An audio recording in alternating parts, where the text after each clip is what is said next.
Εν μέσω σημαντικών πολιτικών και οικονομικών εξελίξεων ολοκληρώθηκε με επιτυχία το 14ο Συνέδριο Οικονομικών Διευθυντών της KPMG. Το συνέδριο άνοιξε ο διευθυντής του ΙΟΒ και καθηγητής οικονομικών στο Οικονομικό Πανεπιστήμιο Αθηνών, κύριος Νίκος Βέτας, ο οποίος έκανε μια μικρή αναδρομή για τα όσα έχουν συμβεί στην ελληνική οικονομία, τονίζοντας ότι είναι αναγκαίο να υπάρξει αναπτυξιακή προσπάθεια από την ελληνική κυβέρνηση.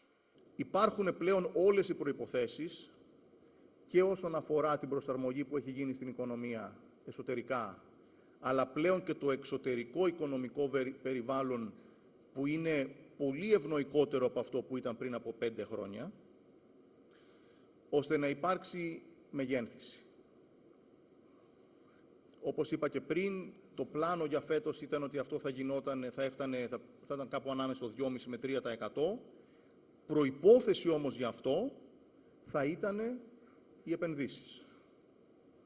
Επενδύσεις δεν έχουν γίνει. Ουσιαστικά η οικονομία βρίσκεται σε στάση αναμονής από τον Οκτώβριο, με την αβεβαιότητα να εντείνεται εβδομαδιαία.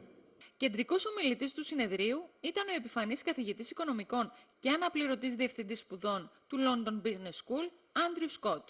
Ο κύριος Σκοτ παρουσίασε και ανέλυσε τις εξελίξεις στην οικονομία και στις επιχειρήσεις, έτσι όπως προβλέπει ότι θα διαμορφωθούν στο άμεσο μέλλον, επηρεασμένες από την πολιτική, το μεταναστευτικό και τη μετάβαση από το deregulation στο re-regulation των οικονομιών.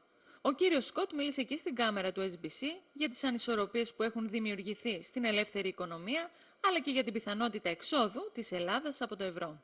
Mr. Scott, at first I would like you to tell me about the two big economies, the European and US.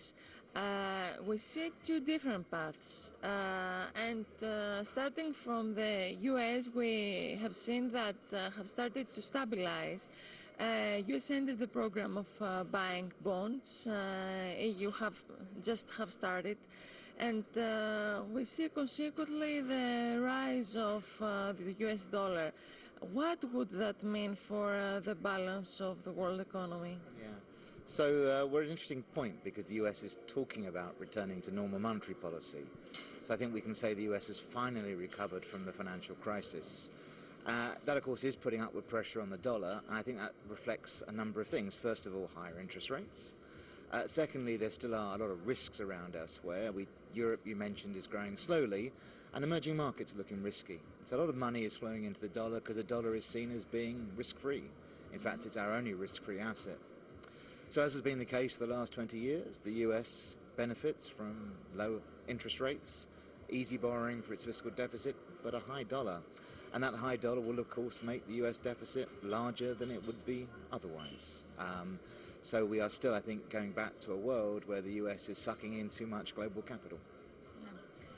We saw that the regulation created many problems in the US economy, and now we are towards re-regulation, and I would like you to tell me if this will create new problems, maybe in the free economy. So it's a big question in the West, what does capitalism look like? And we need to redesign the contract between society, governments, firms and markets. And there's going to be a lot of mistakes. There will be some concerns there. After 5 years of severe fiscal austerity and the subsequent recession, do you think that the Greek economy can withstand further austerity measures right now? Well, it can withstand it. Whether it should do is another matter.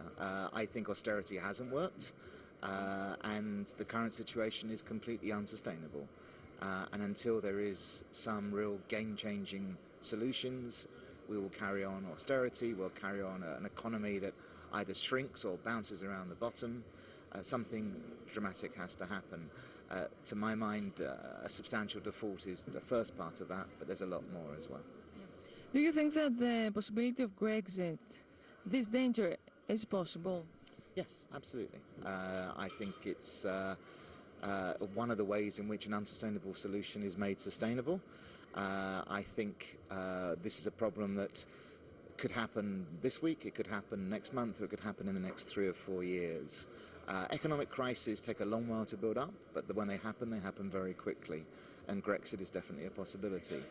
Will it be an unmitigated disaster for Greece? No, it depends how it is done and the conditions under which it's done. So you think that the Europeans are prepared for this? And if somebody of the two sides, Greeks and Europeans, will be benefited, which one will it be? I don't think anyone benefits from a Grexit, although, of course, it may be the best situation for Greece, and that would be why it may do the Grexit. Greece does not face many pleasant options. Grexit is an unpleasant option, but it may be the best one. Do you think that the stance of the new government is the right one?